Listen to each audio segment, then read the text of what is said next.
and they thought, well, that doesn't sound like personal stuff.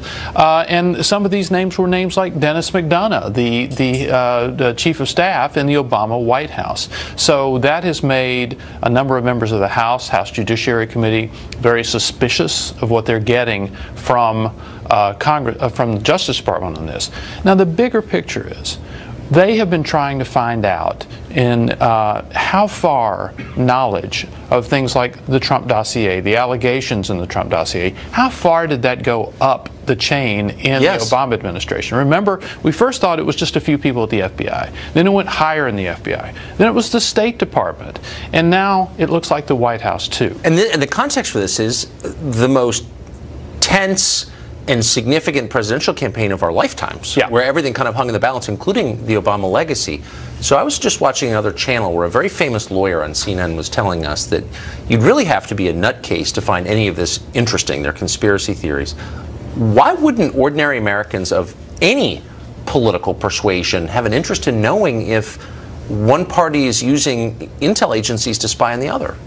Well, you would think they would. As a matter of fact, that's what this new Inspector General investigation that we just heard about yesterday is about. When you hear Republicans say things like FISA abuse, it's about FISA abuse, it's really looking at the Trump dossier. It's looking at how did this happen? How did this British spy, former British spy, Christopher Steele, come to do it? How did he get in touch with the FBI? Why did the FBI agree to pay him for this when he was at the same time being paid by the Clinton? So why is it, I mean, those are obvious questions. And again, I think everybody has an interest in getting the answers. Why is it so hard to find out the answer? The simple one, was the FBI paying Steele for this dossier? Yeah. Not hard. Why don't we know? The reason we don't know is because the Justice Department has been very, very tight-lipped on all of this. And there are some investigators in Congress. We know who they are. The House Intelligence Committee, the Senate Judiciary Committee have in particular been looking at this. And it's been like pulling teeth for a year about this. The Justice Department has been open about some things, has not been open about other things. For example, when they started the investigation, when the FBI officially started its investigation, they actually make a document to memorialize what they've done. It was in July of 2016. What's in it? We don't know. They haven't handed it over. So it's been requested and requested and requested. So we've seen this continuous fight. And it's been a bit of a surprise for Republicans because they thought, well, we're Republicans in Congress and those are Republicans in the Justice Department. They'll cooperate with us.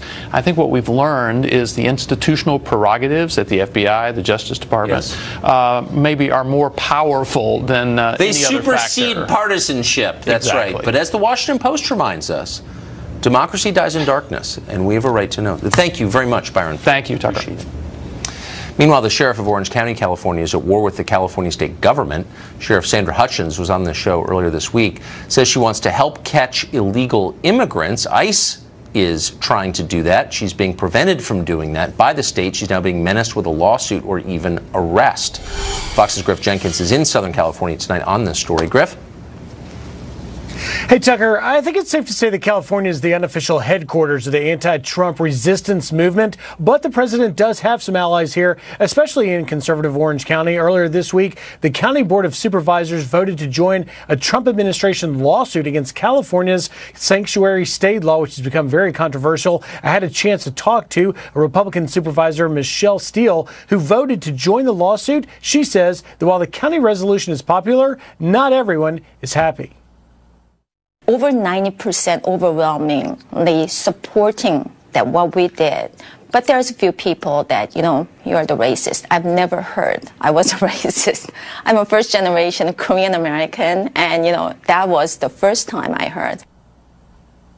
Now, despite the backlash, the Board of Supervisors definitely isn't alone. San Diego County might also join the lawsuit, and the Orange County Sheriff is also taking measures into its own hands. As you reported earlier this week, the sheriff will start publishing inmate release dates. It's already up. It's who's in jail list, and it helps ICE capture undocumented immigrants that the state is forcing them to release back into the public. Here's what Orange County Undersheriff Don Barnes told me earlier when we went inside the jail.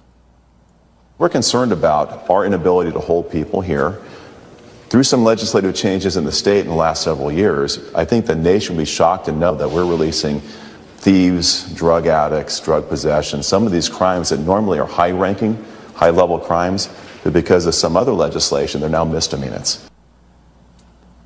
All of that due to policies pushed by California Governor Jerry Brown and supported by Attorney General Xavier Becerra. The fate of the sanctuary state law is very much to be determined, but I get the sense while being here that the statewide policies are being dictated mostly by California liberals, mostly outside of Orange County, which is traditionally conservative. As for whether San Diego County joins this fray, well, we'll have to find out. And don't change the channel, because I got a whole lot more on my report being here on the ground during Sean's show. Tucker? Griff Jenkins in California. Thanks, Griff. Well, with the passage of time, the rhetoric on illegal immigration on the left has become increasingly brazen, and the attentions of those who espouse it are less disguised than they've ever been. So in the 1990s, Bill Clinton pledged to deport illegal immigrants. He got elected on that pledge. In the 2000s, Barack Obama and Hillary Clinton touted their efforts to secure the border. Then, as president, Obama created DACA and other programs to block deportation for certain favored illegal immigrant groups. And now, in the Trump presidency, the mask is off. The left tells us that no illegal immigrant should ever be deported, even ones who have committed crimes. Not only that, they should be allowed to vote. Cesar Vargas and Jennifer Palmieri have both hinted about that recently on this show. Watch. I do believe that we should have universal voting for everyone to ensure that everyone has for citizens of other countries. So, like, so Putin should be able to vote here. No taxation without representation. I believe that. That's a fundamental of this nation, isn't it? Who comes to the United States and buys a deck of Marlboros and pays a sales tax is entitled to vote. That's what you're saying. If that person comes here to contribute to the country, let him have a say in his government. Simple as that. Let foreigners vote. I hope the Democratic Party runs on that. I think it'd be a fun election. Yeah, but the details matter. So you said that non-citizens should never vote in elections. I would argue that your party will overtake you on that question soon, but we'll see. Well, if that, maybe if Congress never does anything to address immigration. Would any other country tolerate that? Would that idea be taken seriously any place but in the United States? Mexico doesn't take it seriously. In fact, the Mexican Constitution explicitly says, quote, foreigners shall not in any way involve themselves in the political matters of the country. Nobody's attacking Mexico for that. Mexico's not being denounced as racist for not letting Salvadorans vote, because it's obvious only Mexicans should dictate Mexican politics. That's why Mexico's a country. Only in the United States is there a different standard, and it's because the left sees the new standard as a way to obtain power and hold it forever. Kathy Rue is founding publisher of Catalina magazine, and unlike many on the left, very honest about what she thinks, and we're grateful for that. She joins us tonight. So, Kathy, you think that people who are not citizens of the United States ought to be allowed to vote in federal elections, correct? I feel that people who are contributing and are humans and are in our society and contributing to our society should have a say, yes, in what happens in our democracy. Yes. How would we measure that? So would we say that everyone who's making a net contribution, paying more in taxes than they're getting in services, for example, those people can vote? Or people who own property? At the moment, I mean, we have so many people that are living in this country. We have about 11, 12 million people that are living in this country, contributing to our society, paying their taxes, as that previous guest had said, taxation without representation. So there are so many people who are living here but don't have a voice. So it's been shown that when they do have a voice, they do feel more empowered and they are part of our society. So people, well, they definitely would feel more empowered by voting. There's no doubt. I mean, you're absolutely right on that. They would definitely be empowered. Yeah. But I'm just wondering what the standard is. So could I be on vacation here from another country and, stay for a while, contribute greatly?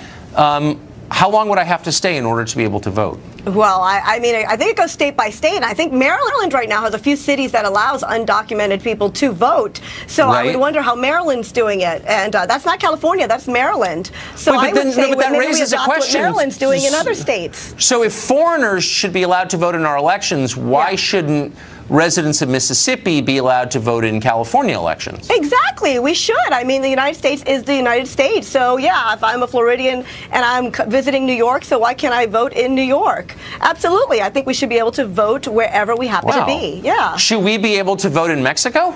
Well, if we're contributing to their society and living there for years, and perhaps if there's a law that allows us to, absolutely. But the American way was established with people voting in the 1700s that were undocumented. So we actually were created as a nation of people that were undocumented and voting. So it is the American way.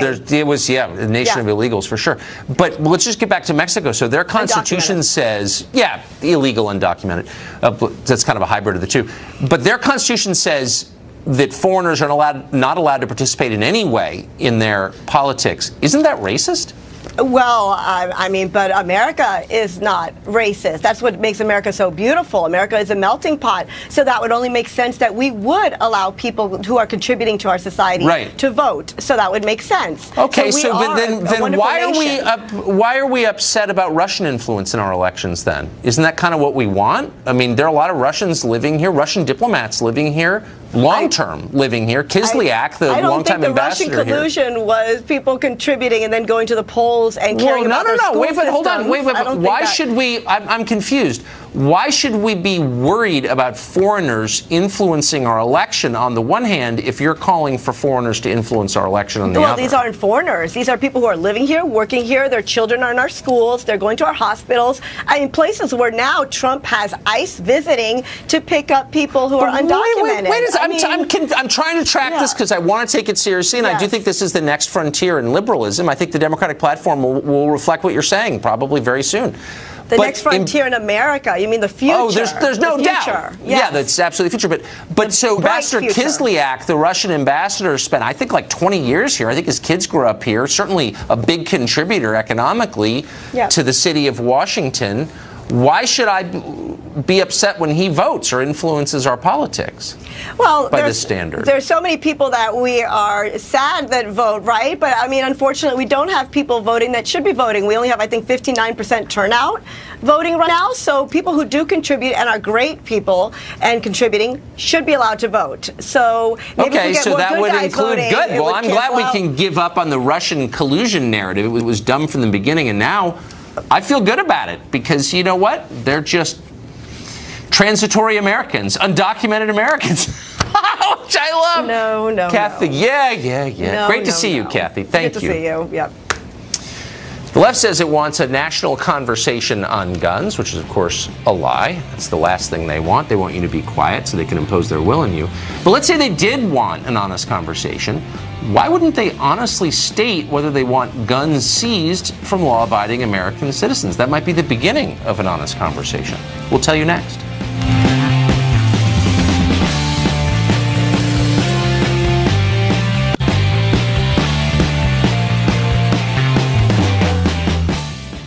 Well, the left says it wants a frank conversation about guns, and that's always an admirable goal, something that we support wholeheartedly, and so we've tried to have that conversation. Turns out it's very difficult to get anybody who claims to want an honest conversation to state clearly what their goals are on guns. We just spoke, for example, to former Obama administration official Jennifer Palmieri, who's smart and nice, and we asked her really simply, do you support gun confiscation? And here's the answer we got. Do you think the government should ever take guns from law-abiding people? That's not a trick question. It's a sincere question. I think that there should be an assault weapons ban. I don't think that people need to take their guns away, but I think there should be an assault weapons ban. It's not a sincere question. It is very much a sincere question. It is, as a gun owner, I can promise you, I couldn't tell you how sincere it is. My husband has a number of guns, too. That's great. But even if I didn't, should government ever take the guns of people who have not misused them? I think we've addressed it. And you don't think it should? You don't think it should? You don't want to answer it? We'll show you the rest of that interview with Jim Palmieri later tonight. But first, Richard Goodstein is an attorney. He's advised both of Hillary Clinton's presidential campaigns. He also served as an outside counsel for a group that became the Brady campaign, the big gun control group. Richard Goodstein joins us tonight. Richard, thanks for coming on. Sure, of course. So you actually have worked for a gun control group. I have indeed. The most famous one before Bloomberg came around. Right. And so it's a really simple question. Should the government ever take the firearms of Americans who have not misused them? The only person that in public life has talked about that is Donald Trump, famously with that bipartisan group in the White House where he said, seize the guns first, due process later. He's the only person that I think any of us have ever heard of who has a vote that counts. He's the only person who suggested that. Let me say, he doesn't actually have a vote. He's the executive. But whatever, I couldn't disagree with that more and said so the second he said that. But my question is not about Trump. It's about the left, which is likely to take over Congress, which says it wants to impose common sense gun control in the country. And I just want to know, as a citizen, what does it mean exactly? Will the government should it ever be allowed to take guns from people who haven't violated the law? Yeah, I don't think anybody is suggesting, who has a vote in Congress, any sort of confiscation. That's not true. That's not true. We've interviewed a number of people on the show who said we need an Australia-style gun buyback. Which members of Congress? Program. No, well, that's different from a seizure. Look, no, it's not. Here's what Democrats want. You're interested to know. Yes. It's what 97% of the public wants, which is background checks. It's the age limit should be increased, which is do away with bump stocks. It says that we should have a 3-day waiting period. We should, there's a whole list of things. Okay, but any one of which is going to make a difference. Let's keep, and that's debatable, but let's keep going down the list to the assault weapons ban, which is what many Democrats are calling for. Democrats in Florida sponsored a bill calling for an assault weapons ban there that included gun confiscation. It required, Georgia, and required the state of Georgia to take guns from people who had them. There are 300 million, at least, firearms in this country. What do you do about that? That's the core question. Right. So I think the feeling of, look, assault weapons, can we agree, are designed to mow human beings down and kill them. They're not. What else are they for? No, because an assault weapon is not an actual category. It's like hate speech. Well, it's a fake category made up by polemicists, not people who know anything about firearms. Just because you have a bayonet lug or a flash suppressor or an extending stock does not make your gun more lethal. This is like the dumbest conversation ever. But no, it's not. When the Congress passed an assault weapon ban in the 90s, they actually defined what it was. Oh, I'm aware. On the basis of all kinds of cosmetic criteria, and that's why the crime rate was totally unaffected by it. But here's the question. There are tens of millions, maybe 100 million semi-automatic rifles that meet the criteria for a so-called assault rifle. Right. They exist. They're in the hands of law-abiding Americans. What do you do with those? Yeah. I heard what Jennifer Palmieri said about this is not a serious topic. I won't say that. It's the most serious topic. I understand.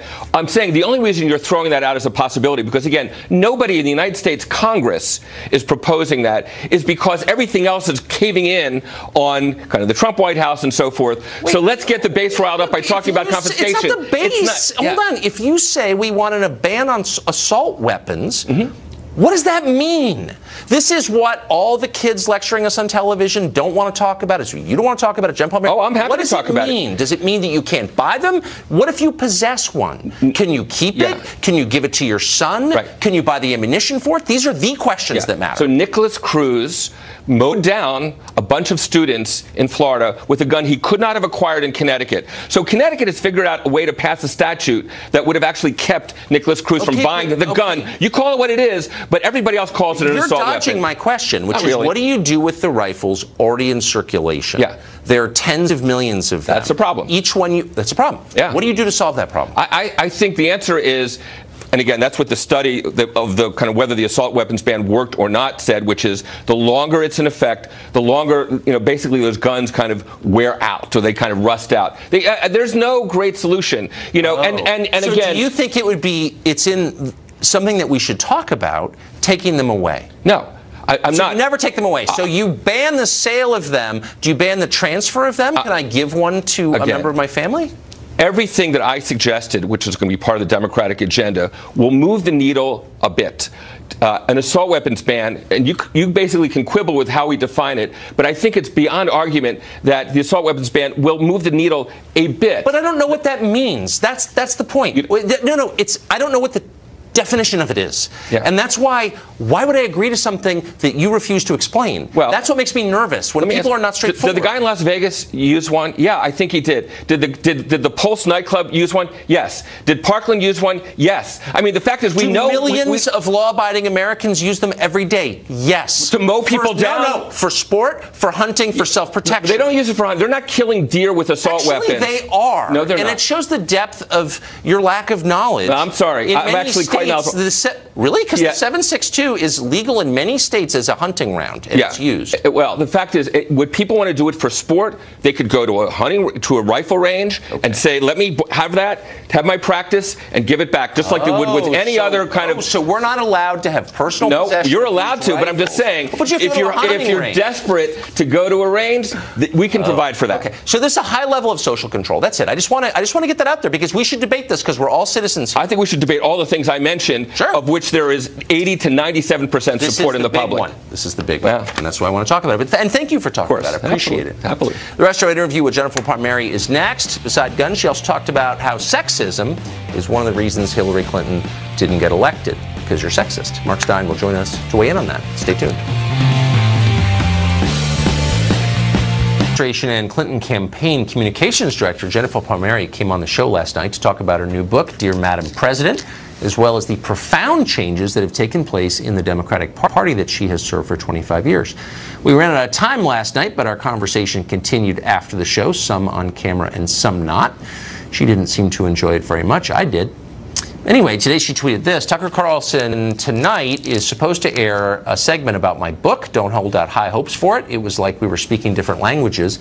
Expect to see blank stares from him. We see those every night. And hemming from me as I struggle to explain the obstacles women face. I didn't think it was that bad, but you can judge. Here's a portion of it. So what's the book about?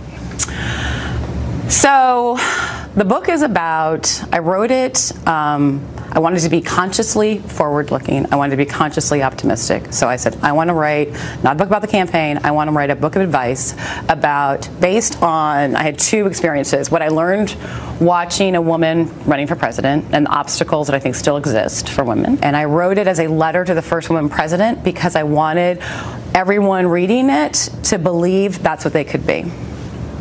So it's not strictly speaking a political book. It's really not a political book at all. So as you assess the obstacles to women rising either in politics or in business or in any field, right?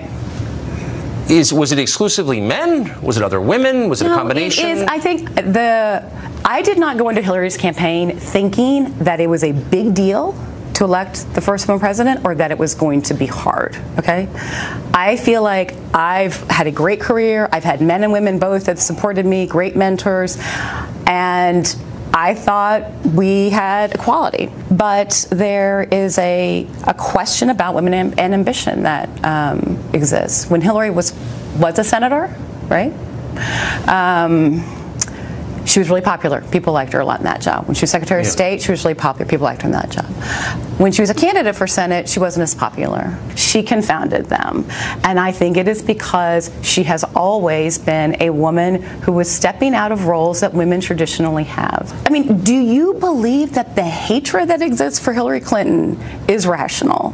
Do you think that she is deserving? Do you think that Hillary Clinton has done so much in her life that she is deserving of the hatred? Does it not strike you as if something's amiss there? I don't know. I marvel at how much I'm disliked sometimes. I'll be honest with you. I will say this. You, my friend, are not disliked the way Hillary Clinton is. I will say this, which I think is actually interesting, and you can speak to it. You've been in Democratic politics for more than 20 years. You worked for Leanne Panetta and John Edwards and Bill Clinton. You worked for Hillary Clinton. All of those people, while liberal maybe for the time, by today's standards are conservative Democrat. I mean, let's be honest. The country has moved. The country That's really my question. Moved. So Hillary Clinton could never run for any office on her husband's 1992 platform. That's true. But no Democrat could. No, the country has changed since 1992. The country is not dealing with the same problems it's dealing with since 1992. It's a very different thing. But that is not what my book is about. What my book is about is recognizing that there are still problems, there are still obstacles that stand in the way, some which women, some which we have inherited, some which live in, my own mind in terms of, inhibitions I feel about being able to speak my mind, or if I say this, am I going to be attacked?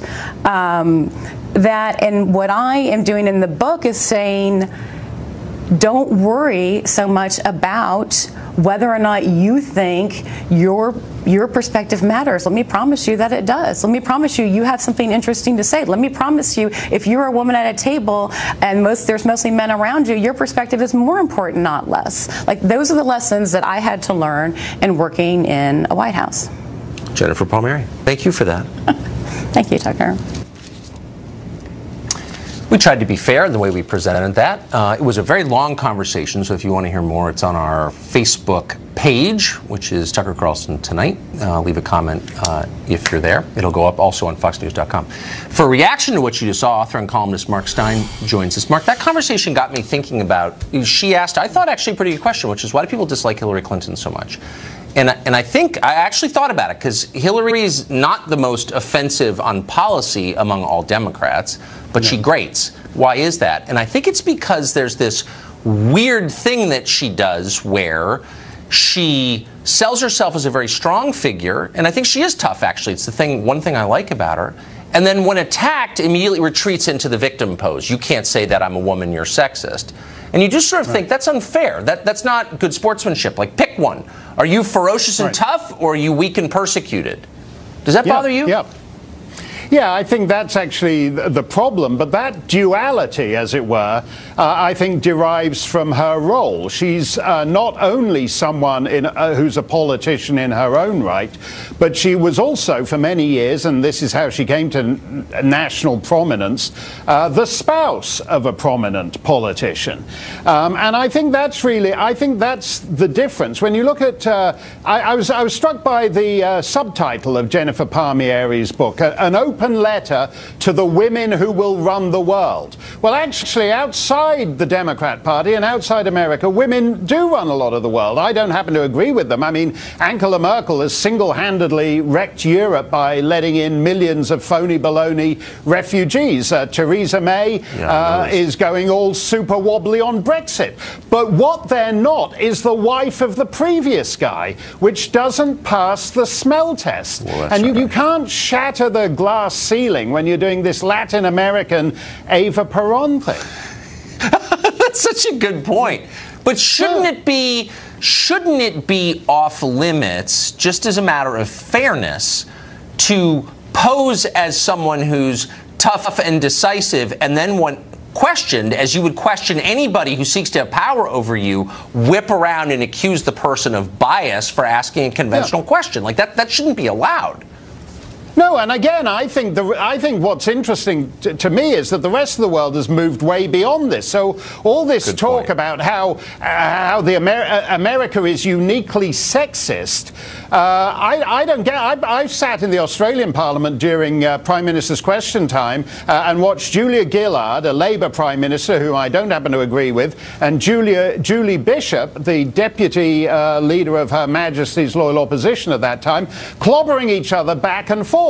And neither of them would say, if it all goes wrong, they don't say, oh, stop beating up on me, I'm a woman. The fact is, this disastrous investment in Hillary Clinton, to go back to what you've been talking about on the rest of the show, I mentioned this on your show a couple of months back, and I think it's an important point. One reason the party has gone left is because Democratic centrists were represented by the kleptocrat Clintons for so long. Yes. So if you're in the Democrat Party and you don't want to feel dirty because the Clintons are in it for themselves, they're opportunists, they're running this rotten charity which is basically there to provide them with a head of state lifestyle when the public declines to make them heads of state.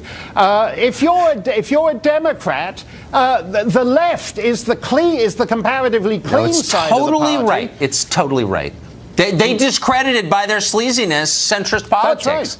That's a very smart point, which I'd never thought of, but I think you're absolutely right. That has huge repercussions, and Jen Palmieri ought to be addressing that instead of condescendingly telling the rest of the world that Hillary is the future, because that ain't true.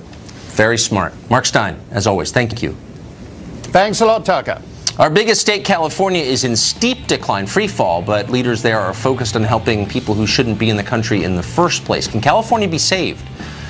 Actor and Californian, an immigrant to California but a longtime resident, Fabio, joins us next. State officials are still focused on protecting illegal immigrants from deportation rather than any of the problems the state faces, including the flight of its entire middle class. It's a sad picture. One man who sees it clearly is someone who's been there a long time, actor and model Fabio. He's an immigrant to the state, but not one of those state officials care about. Fabio joins us tonight. So, Fabio, thanks for coming on. I want to read, I don't live there anymore, but I read about California every day. Here are two headlines. Tell me if they sum up what it's like now. This is just from the other day. Orange County homeless camp cleanup, 400 tons of debris, 14,000 needles, 5,000 pounds of human waste. Here's the second. California lowers the penalty for knowingly exposing someone to HIV. It sounds chaotic and dirty. Is that your experience? Yeah, well, let me tell you something right now about California. It looks like a wild, wild west. And don't look farther than the leaders of California. Jerry Brown, Libby, the mayor of Oakland. You know, yes. Jerry Brown, with Proposition 4757, Bill 109, he took totally the side of the criminals. He went on a criminal side, totally turned his back on a law enforcement. And, the leaders of California, they're acting criminals. They're acting like criminals. So what do you expect the rest of the people are going to do? Then you have the mayor of Oakland who totally tell all the criminals to run away because ICE is coming over. So instead to do over 900 arrests, they only arrest about, I think, 120, 130 people. Then you have, the homeless. The homeless, if you go downtown Los Angeles, I'm telling you, Tucker, it's like, I've been around the world. I remember being 30 years ago in Africa. Africa doesn't look like that. It's unbelievable. Not even a third world country 30 years ago look like California right now, like downtown. You go down to the library. It's like Sodom and Gomorrah. I mean, it's like sex, drugs, and rock and roll. It's in the library. It's in the library. I mean, you should do a total segment on the library, a public library downtown Los Angeles, and I'm telling you, it's unbelievable. It's like Sodom and Gomorrah. Only Californian librarians would put up with that. So, yes. What year did you get to California? When did you move there? About in 92. 92. But so now, now I just go back and forth because I live in Washington. Because I'm telling you, it's like the California leaders, they totally destroyed the middle class in California. Yes. The majority of the California is broken. You have a few wealthy people, about 5,700 people pay almost 40%, 37% exactly, of the entire California income tax. That's unbelievable. Because California is broke. It's unbelievable. On top of that, let me tell you, it's unbelievable. On top of that, every single company is running away because of tax reason, and including the movie industry. Of course they are. Every single movie outside of California. We're going to be there soon. We're bringing the show to California, and we will see you then. Fabio, thank you. Hang in there. Thank you so much. It's time for Final Exam. Can you beat our experts when it comes to what happened this week in the news? You'll find out next. That time has come, the time for Final Exam, where two hardened news professionals compete to find out who has been paying closer attention to what's going on in the world this past week. Our defending champion this week, Fox national correspondent Peter Doocy, is going for his second win in a row. His challenger, who was also his challenger for the very first edition of this segment, is Fox's Elizabeth Pran. They both join us on set. It's great to see both. I know you know the rules. I do know the rules. The future champion knows the rules. But for the sake of our viewers just tuning in, I'm going to repeat them very quickly. Hands on buzzers. I ask the questions. First one to buzz in gets to answer the question. You have to wait till I finish asking it in order to answer it. Each correct answer worth 1 point. Each incorrect gets a point subtracted from your total best of 5 wins. Are you ready? I'm so ready. Okay, good. Are you ready? Ready. I've been practicing. I'm kind of rooting for me as well. I'm kind of too. I don't know if you can tell. If you're not on your own side, who will be? All right, first question.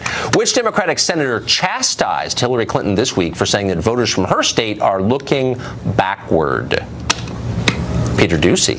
I think that is Heidi Heitkamp. Heidi Heitkamp. Now, you preface that by saying, I think. I thought enough to to ring the alarm. To ring the alarm, also known as the buzzer. Was it Heidi Heitkamp? To the tape we go.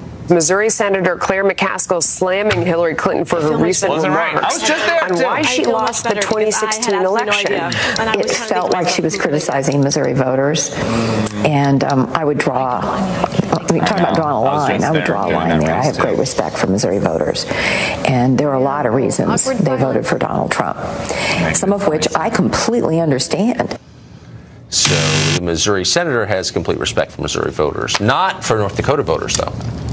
I don't know that. I don't know anything about that. It's so funny because I was going to call him out, and I'm like, well, I don't know. No, I didn't either, actually. Question 2. Let's see if you know. Okay, but I know this one for sure. Roseanne Barr, not a senator, says liberals became too extreme during the 2016 election. That's the headline. The other night, she confronted a late-night show host for going too far to the left. Who did she confront?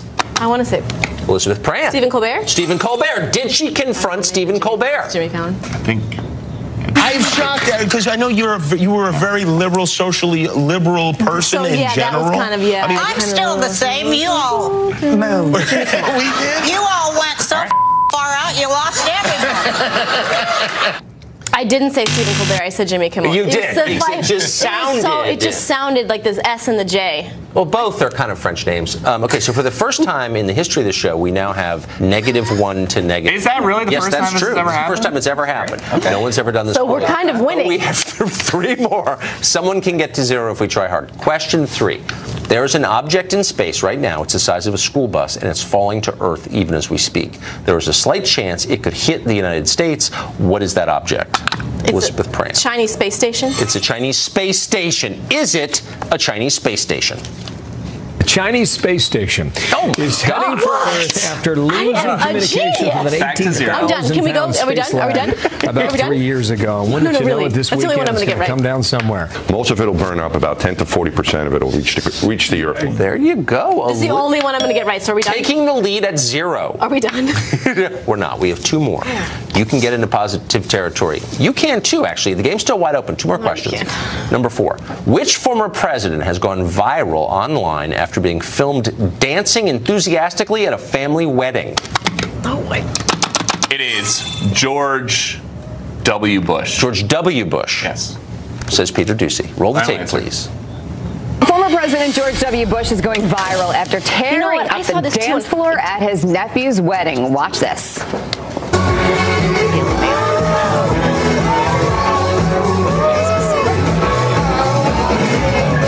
That time has come, the time for final exam, where 2 hardened news professionals compete to find out who has been paying closer attention to what's going on in the world this past week. Our defending champion this week, Fox national correspondent Peter Ducey, is going for his 2nd win in a row. His challenger, who was also his challenger for the very first edition of this segment, is Fox's Elizabeth Pran. They both join us on set. It's great to see both. I know you know the rules. I do know the rules. The future champion knows the rules. But for the sake of our viewers just tuning in, I'm going to repeat them very quickly. Hands on buzzers. I ask the questions. First one to buzz in gets to answer the question. You have to wait till I finish asking it in order to answer it. Each correct answer worth 1 point. Each incorrect gets a point subtracted from your total best of 5 wins. Are you ready? I'm so ready. Okay, good. Are you ready? Ready. I've been practicing. I'm kind of rooting for me as well. I'm kind of too. I don't know if you can tell. You know, if you're not on your own side, who will be? All right, first question. Which Democratic senator chastised Hillary Clinton this week for saying that voters from her state are looking backward? Peter Ducey. I think that is Heidi Heitkamp. Heidi Heitkamp. Now, you preface that by saying, I think. I thought enough to ring the alarm. To ring the alarm, also known as the buzzer. Was it Heidi Heitkamp? To the tape we go.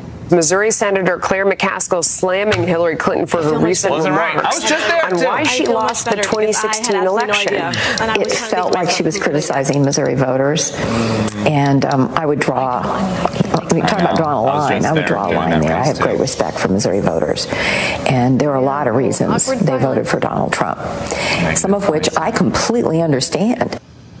So the Missouri senator has complete respect for Missouri voters, not for North Dakota voters, though. I don't know that. I don't know anything about it. It's so funny because I was going to call him out, and I'm like, well, I don't know. No, I didn't either, actually. Question 2. Let's see if you know. I know this one for sure. Roseanne Barr, not a senator, says liberals became too extreme during the 2016 election. That's the headline. The other night, she confronted a late-night show host for going too far to the left. Who did she confront? I want to say Elizabeth Brand. Stephen Colbert? Stephen Colbert. Did she confront Stephen Colbert? Jimmy Fallon. I think. I'm shocked because I know you were a very liberal, socially liberal person So, in yeah, general. that was kind of, yeah. I mean, I'm still the same. You all. we did. You all went so far out, you lost everything. I didn't say Stephen Colbert. I said Jimmy Kimmel. You did. It just sounded. It just sounded like this S and the J. Well, both are kind of French names. Okay, so for the first time in the history of the show, we now have -1 to negative. Is that really the first time this has ever happened? Yes, that's true. It's the first time it's ever happened. Okay. No one's ever done this So before. we're kind of winning. We have 3 more. Someone can get to 0 if we try hard. Question 3. There's an object in space right now. It's the size of a school bus, and it's falling to Earth even as we speak. There is a slight chance it could hit the United States. What is that object? Elizabeth Brand. Chinese space station? It's a Chinese space station. Is it a Chinese space station? The Chinese space station is heading for Earth after losing communication from an 18,000 I'm done. Can we go? Are we done? Are we done? About 3 years ago. And wouldn't you know it, this weekend it's going to come down somewhere. Most of it will burn up. About 10 to 40% of it will reach the Earth. There you go. It's the only one I'm going to get right. So are we done? Taking the lead at 0. Are we done? We're not. We have 2 more. You can get into positive territory. You can too, actually. The game's still wide open. 2 more questions.